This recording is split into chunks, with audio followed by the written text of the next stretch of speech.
Hello, everyone, and welcome to another episode of the Anti-Pharmacist podcast. It's a pleasure to have you listening in once again. I hope you had a nice and enjoyable weekend. Well, I did. You know this particular saying that prevention is better than cure, right? I bet it is said more times than one can count on a daily basis.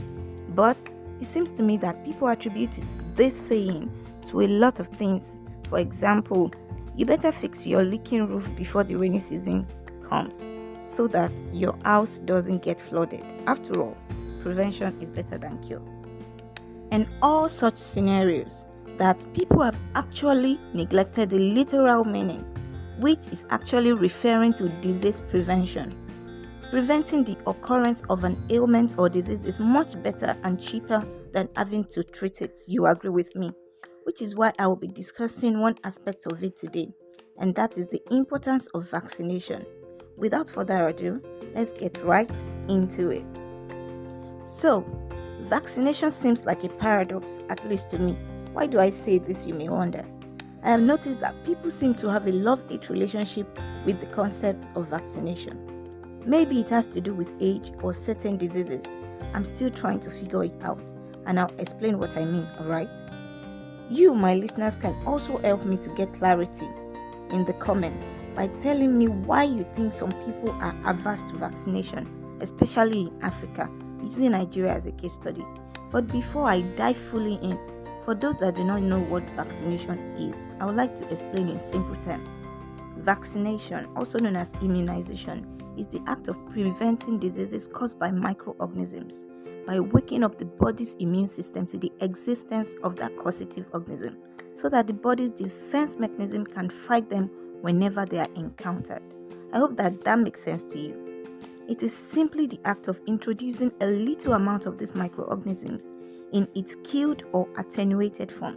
Sometimes it can even be a component of the organism's structure or even a secretion of toxin that is introduced into the body, either via injection or orally. This causes the body's immune system to create antibodies against these germs, thus building immunity against disease, which is why it is called immunization.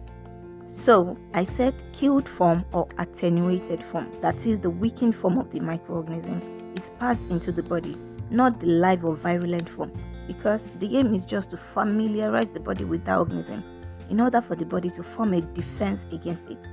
It is like a country training its soldiers against its enemy by showing them what the enemies look like and their attributes, so that when they encounter them for real, they're able to fight and win.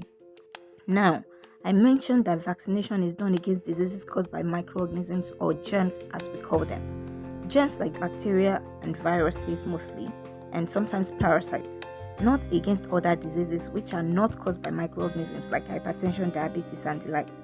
So, I mentioned earlier that people have a love-hate relationship with vaccines because there are many conspiracy theories around them.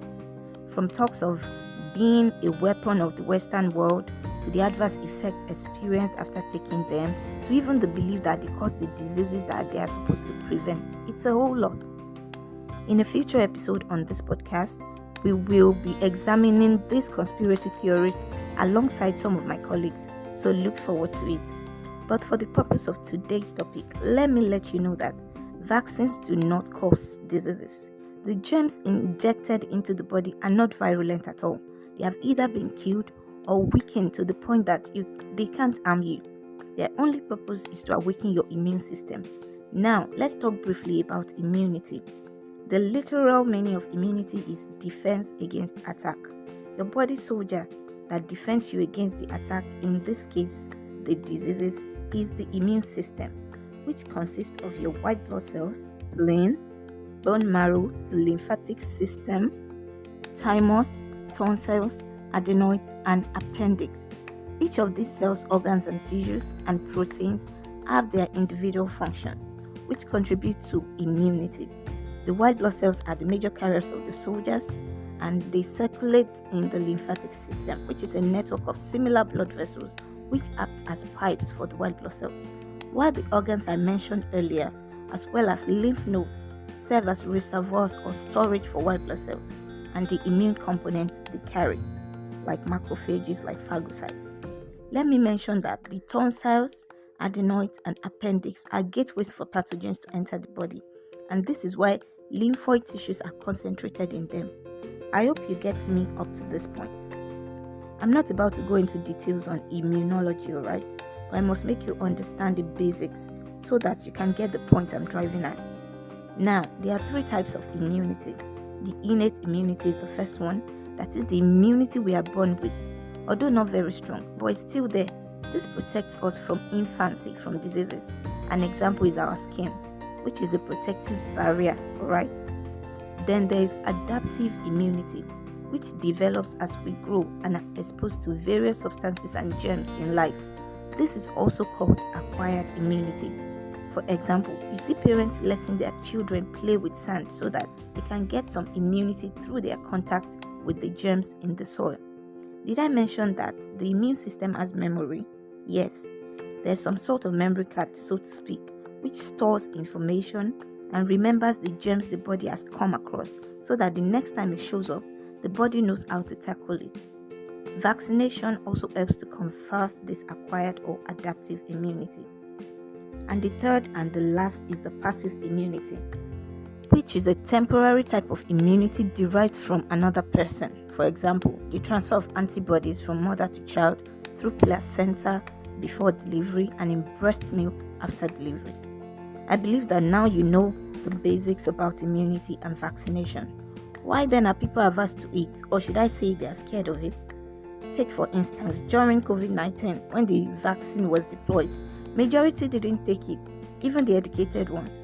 Most of those who took it, I'm sure, didn't have a choice, maybe because it was made compulsory at work or they wanted to travel and it was a prerequisite. Then, like I said, many rumors cropped up of how people who took the vaccine suddenly became electrical conduits, conducting electricity here and there, charging phones and lighting bulbs on their skins. So I now begin to wonder, those people, where are they now?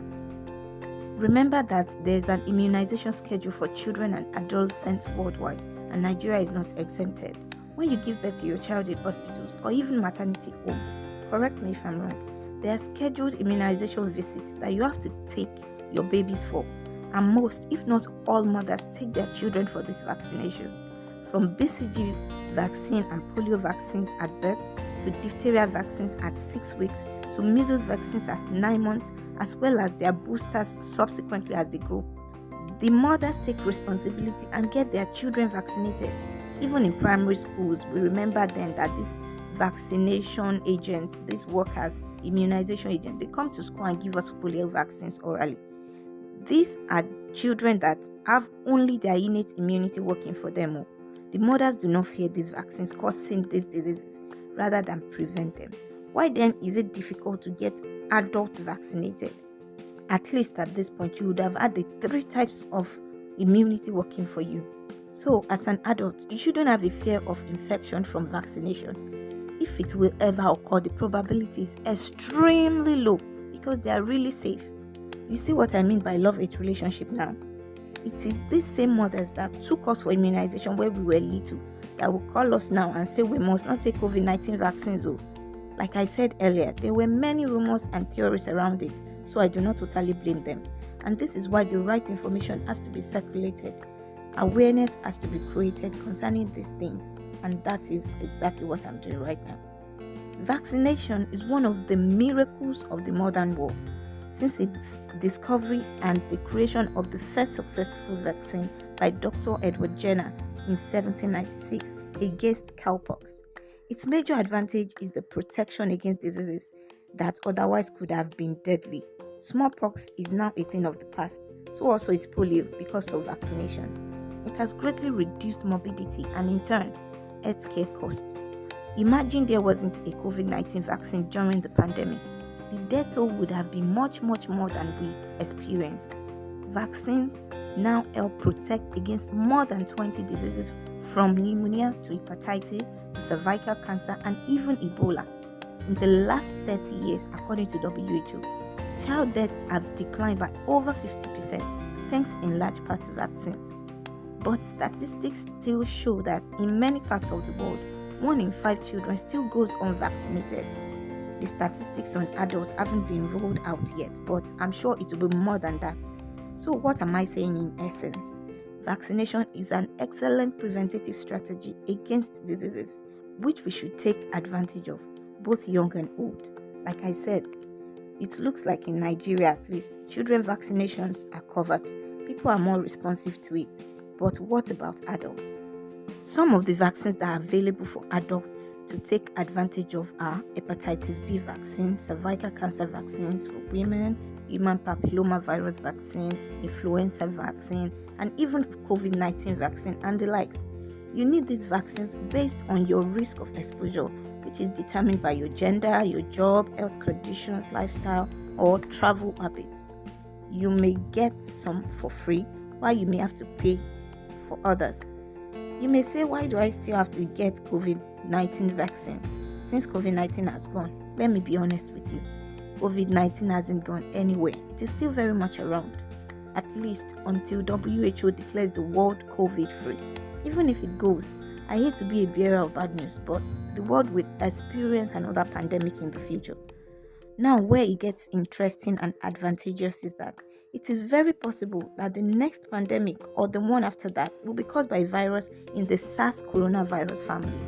Your immunity against COVID-19 will cover you at least to a considerable extent by then.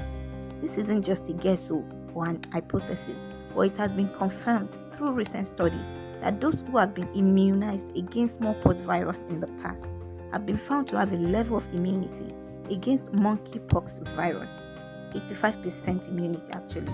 So really, no vaccination is a waste. Get up to date with your vaccinations. Visit your health centers and hospitals to get vaccinated. Talk to your healthcare provider about vaccination. If you have questions, ask them. If you have questions, leave them in the comment section of this podcast. Get across to us. We will answer your questions. We will allay your fears about vaccination. It is for your own good. Don't leave your health to chance. Take responsibility for your health. And that's a wrap on today's episode. Like I said at the beginning, let me know in the comment section the reasons why you or people you know shy away from getting vaccines. Also, engage us on our various social media platforms, on IG, on X, follow me on LinkedIn and engage me, and join our podcast channel on Telegram, where you can also leave your comments, suggestions, and ask your questions as well. Our mail is also always available. Send us mail via antipharmacistpodcast@gmail.com. Listen, subscribe, follow, and share the podcast to enable us to reach as many people as possible. This premium information should not be hoarded. Please share it. Thanks for your support always. Till next time, stay healthy and God bless you.